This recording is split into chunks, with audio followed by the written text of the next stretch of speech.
Hay un mandato en las Escrituras que se ha mencionado durante mucho tiempo en la historia, una parte que no es fácil de aceptar. Un mandato que hasta ahora sigue siendo debatido, no solo por los críticos, sino también por las personas que estudian la Biblia seriamente. No es una simple orden para ganar una batalla, no es solo para expulsar al enemigo. Es aún más grave que eso, una orden así.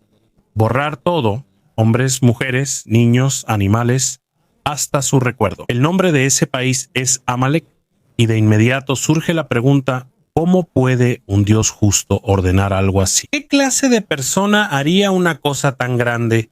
Y más importante, ¿cuáles son las partes de esta historia que a menudo no se explican? Para entender esto, necesitamos regresar al principio antes de la orden, regresar al desierto. Pero antes de empezar, no olvides darle like a este video. Eso significa mucho para nuestro contenido. Muchas gracias y ahora vamos a comenzar. Cuando Israel aún no era una nación estable, apenas habían sido liberados de Egipto, eran débiles, no tenían murallas, no tenían un ejército organizado, no tenían seguridad. Caminaban junto con los niños, los ancianos y los enfermos que solo sobrevivían día a día. Y fue aquí donde apareció Amalek. Y, según la Biblia, hay un detalle que a menudo pasa desapercibido. No atacaron de frente, no desafiaron a los fuertes, no pelearon de manera justa. Atacaron a los que iban atrás, a los rezagados, a los cansados, a los débiles, a los que no podían defenderse. Niños, ancianos, personas que no podían defenderse. Esto no era una guerra normal. Esto fue un ataque planeado contra los más débiles. Una decisión fría y cruel. Y ese detalle es lo que cambia toda la historia.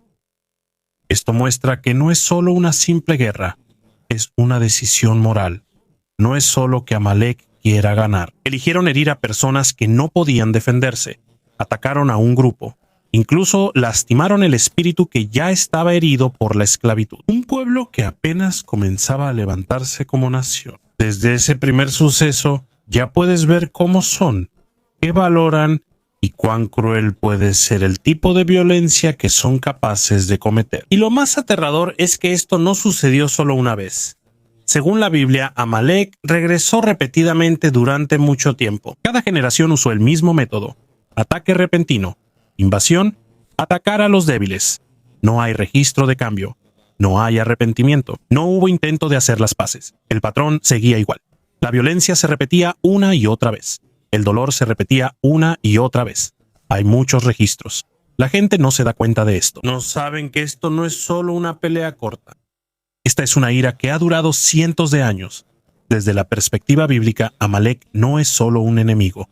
Son una amenaza constante para la vida de Israel. Un grupo que una y otra vez elige atacar cuando el enemigo está débil, cuando no hay defensa, cuando están expuestos. Y aquí es donde entramos en la parte más difícil de la historia. Después de un largo tiempo de violencia, hay una orden que realmente sorprende. Se le ordenó a Israel recordar a Amalek, no solo como una historia, sino como una advertencia. Y más allá de eso, hay otra orden aún más pesada, que Amalek debe ser borrado, e incluso su recuerdo debe desaparecer. Y aquí surge la pregunta más difícil. ¿Qué clase de Dios ordenaría algo así? ¿Por qué debe ser total? ¿Qué muestra esto sobre la justicia, juicio? Y por la naturaleza continua de la maldad, estas preguntas son importantes. Y es correcto hacerlas. Pero no se pueden responder si se separan de toda la historia.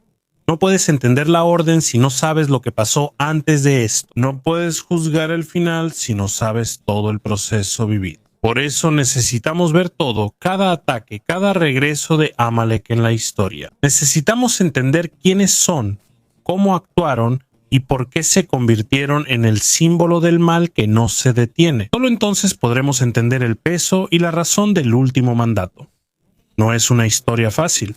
Es un viaje a las partes más oscuras de las Escrituras. Pero al pasar por esto, entenderemos mejor qué es la justicia, qué es la maldad y cómo responde Dios. La Biblia no esconde las partes oscuras, no embellece la maldad y no simplifica el juicio. Si estás dispuesto a enfrentar las preguntas difíciles y aceptar, aunque no sea fácil, continúa. Esta historia es importante Y al final entenderás por qué un nombre que casi ha sido olvidado todavía necesita ser recordado. No es para sembrar odio, sino para entender cuán profunda es la maldad humana y cómo la enfrenta Dios. Regresemos al principio. El primer ataque de Amalek ocurrió mientras Israel aún estaba en el desierto. Apenas habían sido liberados de Egipto. Un viaje que nunca olvidarían. Vieron el mar dividirse. Cruzaron por tierra seca y vieron cómo fue destruido el ejército de Egipto. No es solo una historia, es un recuerdo fresco. Pero la situación cambió rápidamente. La alegría fue reemplazada por la realidad. El desierto era difícil, faltaba comida, faltaba agua. El calor durante el día era intenso. El frío en la noche era fuerte. Y poco a poco se acumuló el cansancio. La gente empezó a quejarse, dudaron, cuestionaron a Moisés. Algunos incluso querían regresar a Egipto, aunque eso significara volver a la esclavitud. Preferían ser esclavos con tal de tener comida y seguridad. Y en ese mismo momento en que estaban débiles, llegaron los amalecitas, y la forma en que atacaron tenía un significado. No atacaron a los fuertes, no pelearon de manera justa, apuntaron a los débiles, a los cansados, a los que se quedaban atrás, a los ancianos, a los niños, a los que no podían defenderse. No fue una pelea honorable, no fue una guerra justa. Pudieron haberse enfrentado a Israel cara a cara, pero eligieron otra cosa. Esperaron hasta que la gente se cansara, hasta que tuvieran hambre, hasta que quedaran expuestos y sin defensa, y ahí atacaron a los que no podían pelear. Esto muestra quiénes son realmente. No buscan pelear contra iguales. Buscan dónde pueden lastimar a los más débiles. La violencia no es un accidente, ese es el objetivo mismo. Lucharon contra Israel. Josué lideró la batalla. Mientras tanto, Moisés estaba en la cima de la colina orando. Cuando levantaba las manos, solo entonces Israel ganaba. Cuando las bajaba, los amalecitas se fortalecían. Por eso Aarón y Hur lo ayudaron. Sostuvieron sus manos hasta que terminó la batalla. Los amalecitas fueron derrotados, pero algo ya había pasado. Hubo muertos. Los más débiles fueron los primeros en caer.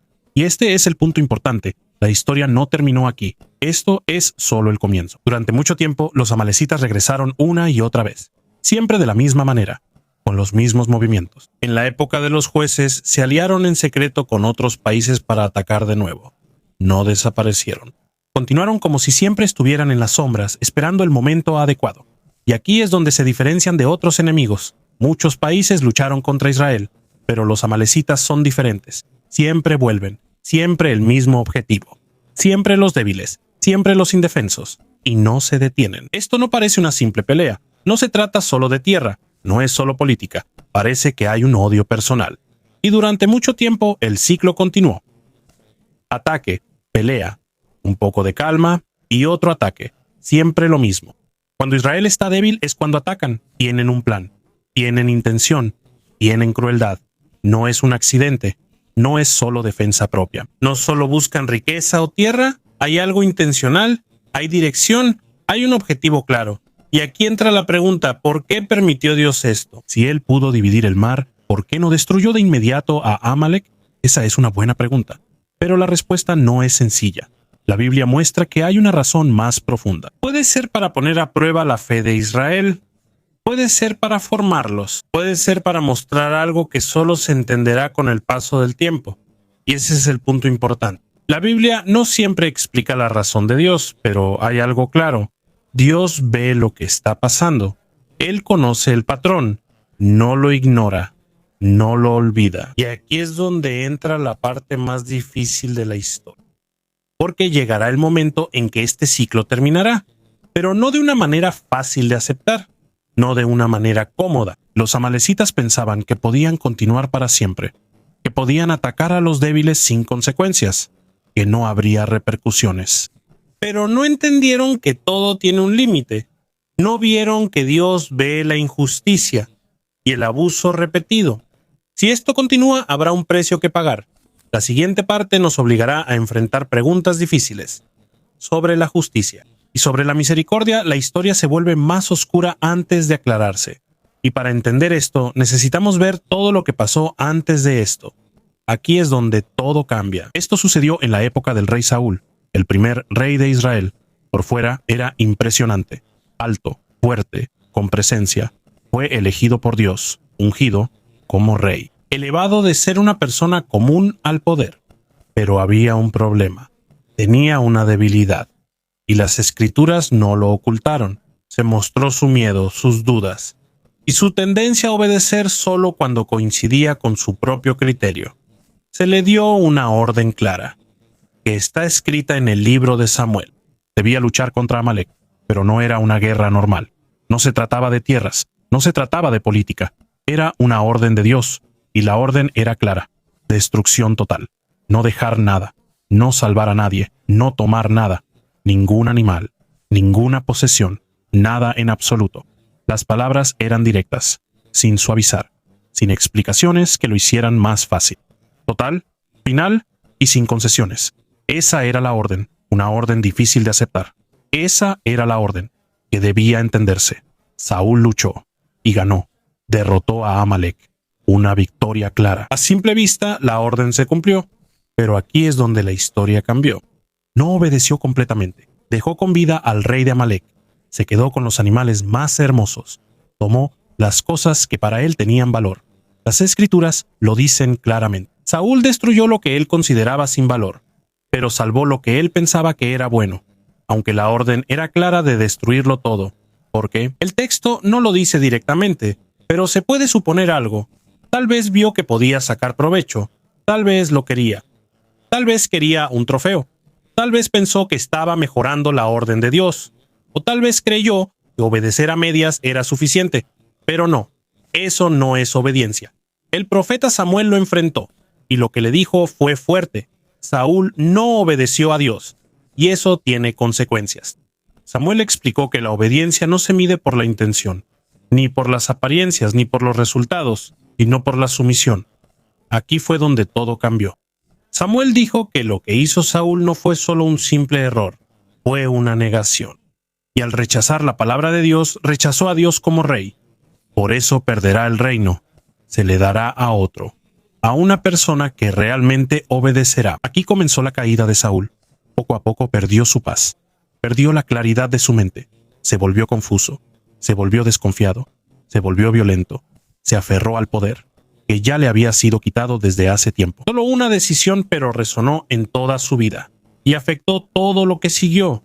Y aquí también está relacionada la historia de Amalek. No es solo un nombre en una antigua guerra, no es solo un enemigo cualquiera. En la Biblia, Amalek se describe como todo un grupo de personas con un mismo patrón, una actitud formada por la crueldad repetida una y otra vez. A Amalek no se le recuerda por su cultura, no por sus edificios, no por sus logros, sino por algo mucho más oscuro. Eligieron dañar a los débiles. La Biblia lo dice claramente. No enfrentaron a Israel de frente. No pelearon de manera justa, atacaban por la espalda. Su objetivo eran los cansados, los enfermos, los que se quedaban atrás, los que no podían defenderse. Esto no pasó solo una vez. Se volvió su costumbre, se volvió su identidad. En la tradición judía hay una explicación sobre esto. Según esto, los amalecitas no atacaron porque lo necesitaban.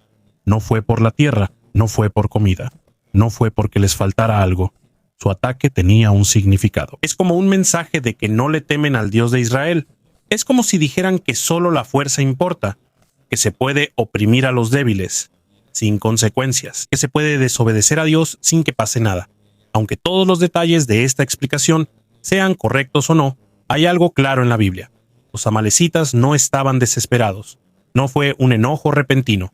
Ellos lo eligieron y lo repitieron año tras año, generación tras generación, sin arrepentimiento, sin cambio, sin detenerse. Aquí es donde podemos entender mejor por qué el juicio fue tan severo.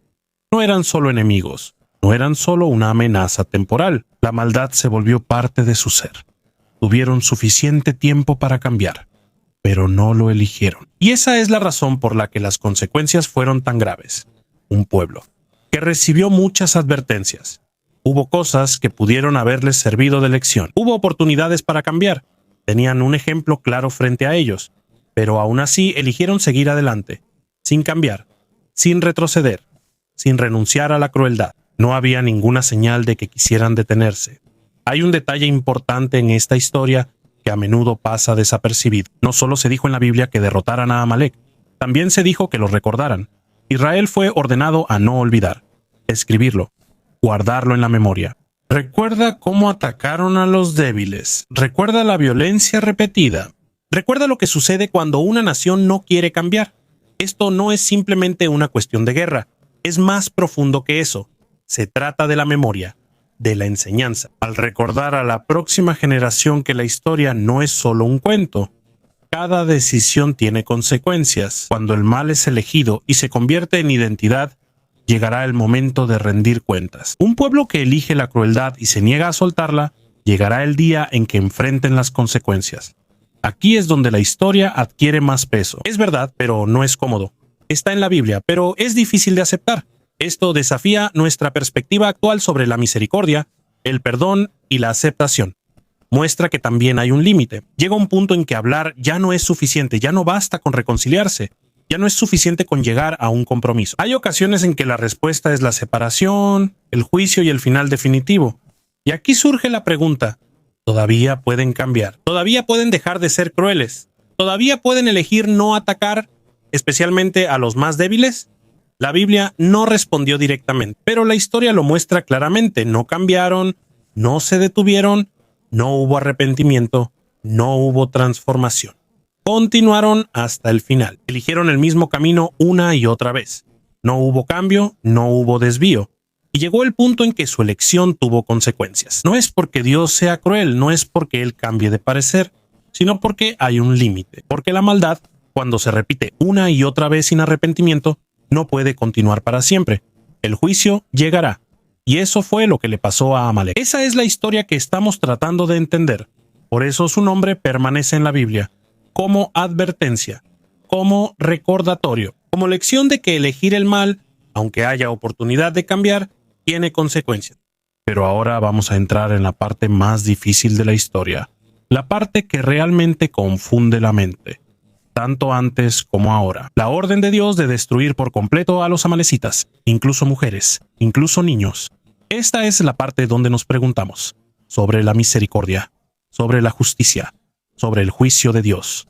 Seamos honestos. Es difícil aceptar esta orden. Es normal que nos pese. Es correcto hacer preguntas. ¿Cómo puede un Dios justo y misericordioso dar una orden así? La Biblia no esconde lo difícil que es esto.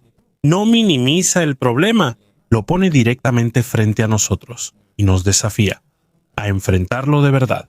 Primero, necesitamos entender qué es lo que realmente dice el texto. Dios le ordenó a Saúl que luchara contra los amalecitas. La orden era clara: no dejar nada, no salvar a nadie, hombres, mujeres, niños, bebés, animales, todos, sin símbolos, sin rodeos.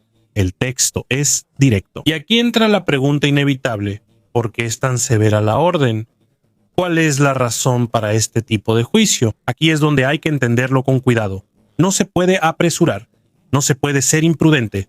Hay que hacerlo despacio y con honestidad. La Biblia misma nos da claves para entender esto. Primero, la historia. Los amalecitas no eran solo enemigos ocasionales. Durante muchos años regresaban, una y otra vez, y siempre de la misma manera. Atacaban cuando Israel estaba débil. Ellos elegían a los indefensos, niños, ancianos, aquellos que no podían defenderse. No fue solo una vez, no fue un accidente. Esto fue una decisión repetida, una violencia continua contra los débiles. Segundo, lo que está en juego. En la antigüedad, la supervivencia de un pueblo dependía de su capacidad para eliminar las amenazas. No como ahora, que hay acuerdos, diálogo y paz. Antes, cuando tenías un enemigo y no lo terminabas, regresaba. Si lo dejabas, se hacía fuerte de nuevo. Si lo dejabas vivir, atacaba otra vez. Desde la perspectiva de la historia, la Biblia muestra que Amalek nunca elegirá la paz. Si no los detienes, ellos destruirán a Israel. No hay punto medio, no hay compromiso, no hay neutralidad. Lo tercero y más difícil de todo son los niños. Esto debe decirse claramente. La Biblia no menosprecia a los niños. De hecho, son muy importantes. Se valora a los débiles, especialmente a los niños. Esto es algo muy serio en la Biblia. Después de muchos años, Jesús incluso dijo que hacerle daño a un niño es un pecado muy grave. Es mejor no haber nacido que hacer eso, y por eso la orden se vuelve aún más difícil de aceptar. Y la verdad es que la Biblia tampoco lo hace más fácil. no oculta lo grave que es. Nos permite sentirlo, enfrentarlo y reflexionarlo de verdad. La verdad es que el texto no ofrece una respuesta fácil. No hay una explicación cómoda. Nos obliga a enfrentar las posibilidades difíciles. Puede que Dios haya visto que la única manera de terminar completamente con la amenaza era eliminarla por completo. Puede que Él supiera que aunque quedara algo, la misma ira y violencia continuaría. Puede que la maldad estuviera tan arraigada en la cultura de Amalek que ya no se podría separar de la siguiente generación. Eso no le quita el peso. Eso no lo hace más fácil de aceptar, pero nos ayuda a ver el panorama más amplio. Hay otro aspecto importante sobre el momento en que esto sucedió. En la antigüedad, este tipo de destrucción no era inusual. Era común, cruel, violento, pero normal en ese entonces. Así es como se hacía. La conquista significaba borrar pueblos enteros, exterminar ciudades completas. Cuando se daba la orden, se usaban los métodos que la gente de esa época entendía. Esto no hace que la historia sea más llevadera, no la hace bonita, pero muestra que no era una crueldad inusual en esa época. Es una respuesta extrema a un problema extremo, pero hay algo más profundo aquí. La Biblia no muestra a Dios como alguien que evita las decisiones difíciles. Lo muestra como un Dios justo. Y a veces la justicia requiere un enfrentamiento extremo. Se necesitan límites claros. Se necesita un juicio. No porque se desee la destrucción, sino porque es necesario detener la maldad que no quiere parar. Piensa en esto. Un grupo que durante muchos años elige hacer daño. Sin arrepentimiento, sin cambio, sin detenerse, una y otra vez. Y sigue, hasta que ya no haya quien los detenga. Ahora, piensa en esto. Tienes el poder de romper un ciclo de dolor. Y sabes que si no actúas de forma decisiva, esto seguirá para siempre. ¿Qué vas a hacer? Según la Biblia, esta es exactamente la situación de Amalek. Dios eligió terminar con la amenaza, no por placer, no por crueldad, sino porque sería peor si no lo hiciera. La alternativa es sufrimiento continuo. La alternativa es permitir que el mal nunca se detenga. También es importante entender que la Biblia enseña el perdón, enseña la misericordia, muestra que el cambio es posible, no es algo insignificante. Este es el centro del mensaje de la Biblia. Pero hay otra verdad que a menudo no queremos enfrentar. La compasión no es para siempre si la maldad se elige voluntariamente. Y no todos aceptan el perdón, aunque se les ofrezca una y otra vez. No todos cambian aunque haya compasión. Hay personas y a veces grupos enteros que eligen lo malo y siguen eligiéndolo, aunque se les dé oportunidades varias veces. La Biblia lo muestra claramente. Llegará el momento en que la paciencia se acabará. Cuando no hay arrepentimiento, no hay cambio. Cuando la maldad ya es parte de la identidad, la compasión termina y comienza el juicio. A Amalek se le dio tiempo, muchas generaciones, muchas oportunidades, muchas advertencias, pero nada cambió. Todo siguió igual. La crueldad continuó. Ataques repetidos contra los débiles. Eligieron la violencia, una y otra vez. Y Amalek no retrocedió, no se detuvo, no cambió, no hubo arrepentimiento, no abandonaron su camino. Y llegó el punto en que la compasión ya no fue suficiente. Llegó el momento del juicio. Esta es la parte de la historia que más nos perturba. Vivimos en una época en la que queremos que todo se resuelva. Queremos creer que todo se puede arreglar con diálogo, comprensión y empatía. Queremos pensar que todas las personas pueden cambiar si se les da suficiente tiempo. Queremos creer que la compasión siempre gana, y en muchas ocasiones eso es cierto. Pero la Biblia no maquilla la realidad. Dice que no siempre es así. A veces hay personas que eligen el mal. A veces lo eligen una y otra vez. A veces rechazan todas las oportunidades para cambiar, y en esta situación la justicia no es crueldad. Es una forma de detener. No viene de la ira, sino de la necesidad. No es porque se quiera castigar, sino porque es necesario detener la propagación del mal. Esto es lo que le pasó a Amalek. No es una historia simple, no es cómoda, no es fácil de aceptar. Y tal vez esa sea la razón por la que hasta ahora todavía nos afecta, porque nos enfrenta, nos hace pensar, nos obliga a preguntar, ¿qué es la justicia? ¿Qué es la misericordia? ¿Hasta dónde está el límite? ¿Y cómo enfrentamos el mal que no quiere detenerse? Y si aquí terminamos la historia, hay algo que debe quedar claro. Esta no es una historia para simplificar lo que está bien y lo que está mal. Tampoco es para quitarle el peso a lo que sucedió, sino para mostrar que hay situaciones que no tienen una respuesta fácil. Y al final, lo importante no es qué tan rápido juzgamos, sino que tanto nos esforzamos por entender antes de dar una respuesta.